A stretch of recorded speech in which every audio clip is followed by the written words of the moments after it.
काल अहमदाबादमध्ये झालेल्या दुर्दैवी विमान अपघातामध्ये शेकडो नागरिकांना आपले जीव गमवावे लागलेले आहेत. हा अपघात नेमका कशामुळे झालेला असेल, या अपघाताची काय कारण असेल हे जाणून घेण्यासाठी आपल्यासोबत एव्हिएशन एक्सपर्ट विशाल बांगरे सर आहेत. विशाल सर, कालचा जो काही दुर्दैवी अपघात झाला, या अपघाताला प्राथमिक दृष्ट्या तुम्ही जेव्हा हे सगळं पाहिलं त्यावेळी काय वाटतं तुम्हाला, कुठल्या गोष्टी कारणीभूत असेल? यातली ही एव्हिएशन क्षेत्राची सगळी काळी घटना म्हणूनच याचा नोंद होईल. आणि जे एव्हिएशन मध्ये जे 171 AI जे विमान आहे, ड्रीम लायनर विमान आहे, अगदी विश्व प्रख्यात असं हे विमान असताना सुद्धा त्याच्यात कुठे टेक्निकल बाबीमध्ये अडचण आली, काय आली, याचा शोध घेण्याची नक्कीच आवश्यकता आहे.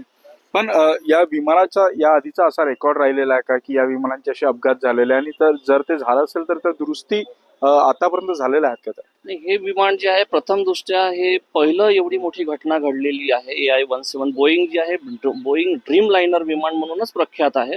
व हा या विमानाचा जो एक्सपर्टीज आहे ती मोठी जगप्रख्यात कंपनी बोईंग आहे. साधारणतः या विमानाची काय कॅपॅसिटी असतं, कारण हे अहमदाबादवरून थेट 16 तास प्रवास करून इंग्लंडला जाणार होतं. हे आंतरराष्ट्रीय विमान असल्यामुळे याला कमीत कमी 16 तास ते 18 तासाची याची प्रदीर्घ फ्लाय करण्याची क्षमता आहे. व त्यामध्ये जवळजवळ 1,20,000 लिटरच्या आसपास फ्युल होतं. व प्रथम दृष्ट्या तुम्ही व्हिडिओ चित्रीफिती ज्या आलेल्या समोर त्यात असं दिसतं की विमान अगदी आकाशात झेपताना अगदी मिनिटपेक्षा कमी, म्हणजे 59 सेकंद 57 सेकंदच्या दरम्यान ते विमान दुर्घटनाग्रस्त झालेलं आहे.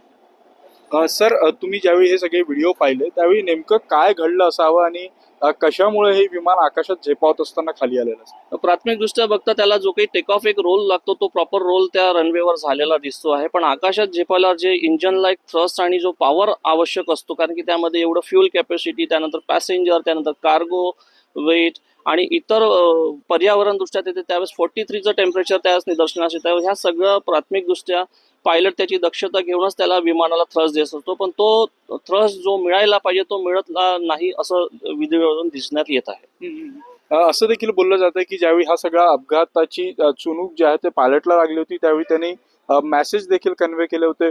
जर वेळेवर मदत मिळाली असती तर बहुतेक हा अपघात टाळता आला असता. त्यात मदत नक्कीच मिळाली असती, पण त्यात त्यांना तेवढा वेळच मिळालेला नाही. विदिन अ मिनिट टेक ऑफच्या वेळेस जे काही प्रोसिजर असतात त्या पूर्ण फॉलो केलेल्या दिसतात आहे. कारण की टेक ऑफ प्रोसिजर एक असतं, त्याप्रमाणे त्यांनी सगळे टेक्निकल बाबी केलेल्या आहे. पण समजा इंजनला पॉवर जर मिळालेला नाही असं व्हिडिओमध्ये निदर्शनास येत आहे.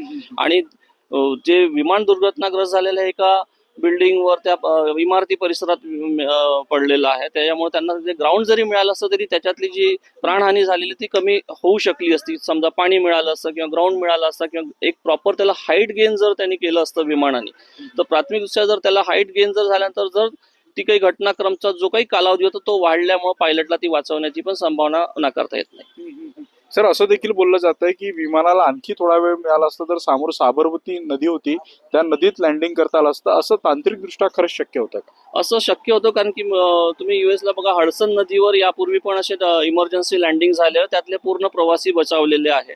तर हे असं होऊ शकलं असतं, नक्की होऊ शकतं. कारण की त्यातले जे पायलट होते ते अति अनुभवी होते. त्यांना जवळजवळ 10-11 हजार तासाचा अनुभव असलेले त्यामध्ये पायलट होते. सर, म्हणजे असं म्हणायचं का की विमानाने टेक ऑफ केलं होतं, मात्र तिथं जर त्या उंच इमारती नसत्या बहुतेक त्या इमारती नियमांना धरून नसेल आणि त्याच्यामुळे अपघात झाला? नक्की होऊ शकतं, पण त्याचे पण एक विमानाच्या परिसर जो असतो हा अगदी मोकाट नसतो. त्याच्या परिसराला एक हाईटच्या नंतरच ती बिल्डिंग असायला पाहिजे होती, असं याला पण आपल्याला नाकारता येत नाही प्राथमिक दृष्ट्या.